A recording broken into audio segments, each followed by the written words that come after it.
Now, I've always been a big fan of how the Lincoln Aviator looks. I just find it so classy and so proper looking. But when Lincoln released the new Nautilus, which we tested last year, I was very impressed with the overall package, especially the design. Today we have the 2025 facelifted Lincoln Aviator, which, as you can see, the front end looks completely different. We're going to find out in this video whether if a refresh is suffice to keep this vehicle competitive or it's in need of a full redesign. The 2025 Lincoln Aviator here in Canada starts at about 78,000 Canadian dollars, but this tester is the reserve model and has a couple of optional extras like upgraded rims, optional air suspension, so on and so forth. So the as tested price is about $96,000. Okay, let's first talk about the looks. Obviously, this is a refresh model, so you've got some new exterior design, but Lincoln really has only changed the front end of the car. So you've got a new hood, new LED headlights, new grille, new bumper. That's really about it. Now, the changes aren't really drastic. However, the best part about it is the headlights, in my opinion, because they blacked out the interior of the headlight unit, which makes it look a lot more sleek and a lot more modern. In the past, the Lincoln Aviator was offered with two engine options, a gas engine and a plug-in hybrid powertrain. But since 2024, the plug-in hybrid powertrain has been discontinued and the 3-liter twin-turbo V6 engine comes standard. This engine produces 400 horsepower and 415 pound-feet of torque. Power is delivered through a 10-speed automatic transmission to all four wheels.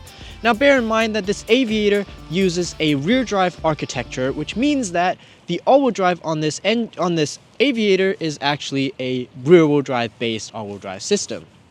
Moving over to the side, a beautiful side profile as mentioned. You've got a floating roof design here, as well as, of course, the Aviator logo on the fender, which is a classic look in my opinion. You also have doors that go all the way down to the bottom, so you won't get your pants dirty getting in and out of the car. 20-inch rims come standard with the Aviator, but 22-inch are what's equipped here, which looks pretty good. As far as suspension goes, standard you get adaptive suspension, but here we have optional air suspension system. When you turn off the car and you get out, it will lower the car for easy exit and entry, but mainly the function for that is for cargo loading because the rear end really drops quite low. I also want to give you guys a bit of a size reference. So the Lincoln Aviator is about 15 centimeters longer than the Nautilus and a Mercedes-Benz GLE. An Acura MDX is about the same size as this Aviator, and the Mercedes-Benz GLS is about 15 centimeters longer than this. Over to the rear, essentially the same exact design from the pre-refresh model. You've got your rear wiper hidden underneath the spoiler here, a light bar, LED tail light, as well as quad exhaust tips down below. These quad exhaust tips actually point downwards. Personally, I prefer if they just came out the normal way, the exhaust came out the normal way, but hey, at least they're real. You also have a tow hitch down below here that you can open up this panel to tow up to 5,600 pounds. Now, opening up the trunk, you actually have a decent amount of space here, even with the third row seats up. You have more storage underneath the trunk floor if you want to. The third row seats are powered, so with just a press a button, you can fold them down. You can also fold the second row seats down, but there aren't a dedicated button you can fold in the trunk here to fold the second row seat down. You have to go over to each side of the car to fold them down manually. Okay, to jump into the third row, just press this button and your seat slides forward. You can hop on in like this and then pull the seat back. And this would be the position that you get. Now, the third row seats are fairly low, so I'm sort of in this crouching position. But the good side for that is that I actually get quite a lot of headroom. For reference, I'm 5'9". This is definitely more headroom than you would get in the Genesis GV80 we tested last year. Now, legroom, not really enough, but if the passenger in front pulls the seat forward a little bit, I do have enough to sit comfortably. Not really for long trips, but if you have kids, they will be very, very comfortable back here. For the second row, you get to choose between having bench seats or captain's chairs, as well as having the option to add a rear console like what we have here.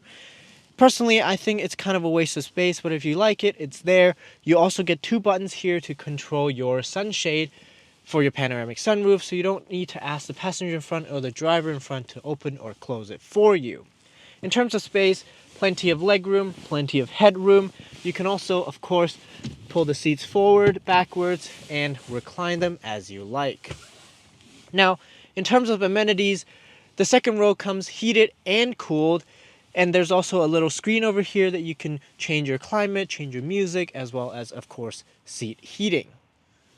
Jumping to the front seats, of course, these are the best seats in the house because this Aviator is equipped with the luxury package, meaning that you get 30-way adjustable massaging seats as well as a 28-speaker sound system. As standard, you of course also get heated steering wheel, heated seats, ventilated seats, as well as memory seats. Now the big news for this refresh model is the tech. You get a 12-inch digital instrument cluster, 13-inch infotainment screen, and a head-up display. All of these screens are now powered by Google, and Lincoln calls this the Lincoln Digital Experience. We first had a taste of these new software back in 2024 in the Lincoln Nautilus, and we were generally very impressed. Now in this Aviator, we don't get the 48-inch pillar-to-pillar display, but the responsiveness and the voice assistant all work great and they're very responsive, so I still have a great experience using these screens. Overall, I think the two-tone interior looks great, and I do think the chrome looks good as well. It's very fitting of an Aviator of a Lincoln, so I don't mind it here at all. I also do like the light gray colored seats. I think they look awesome, but realistically, I'd choose something that's darker color because only after a few thousand kilometers on the odometer, the seats are already showing some discoloration, which isn't great for longevity. Okay, now let's hit the road and talk about the rest of the updates. The big feature for this new model is that you get Blue Cruise on this Aviator, which means that on most highways, you can do hands-free driving as long as you're paying attention to the road. The system also has lane change assist, which means it can do lane changes for you with just a press of a turn signal. Now, if you're on a road or a highway that's not mapped for Blue Cruise, the Lincoln Aviator still has normal adaptive cruise control as well as lane centering. As long as you're holding onto the steering wheel, you can still do the autonomous driving. It will still be a very pristine and comfortable cruise on whatever road you're on. Aside from that, the Aviator is equipped with, as you'd expect, a lot of safety tech, emergency braking, blind spot warning, lane departure, parking sensors, 360 camera, and so on. In terms of ride quality, it's not bad, but even though this has the optional air suspension, I feel quite a bit of bump vibrations, and they're also quite loud. I just hear a lot of the bump thunking through into the vehicle. I feel like the damping can be improved in this sense. With that said, despite being a big, heavy SUV, there aren't much body roll, which is great. As far as power goes, there's an abundance of it. Absolutely no problem. 400 horsepower, 415 pound-feet of torque. This engine doesn't have any of those hybrid complexity, just some good old-fashioned internal combustion grunt.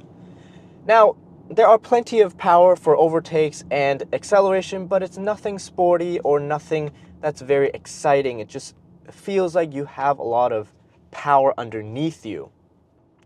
Transmission is smooth, but not very quick to shift, which is fine, and there are also paddle shifters that you could use, but I've never found myself intrigued to use them. Steering and handling is, as you'd expect, very tuned for comfort, but I have no complaints for that either. When it comes to fuel economy, I can tell you that this Aviator is pretty thirsty in the city.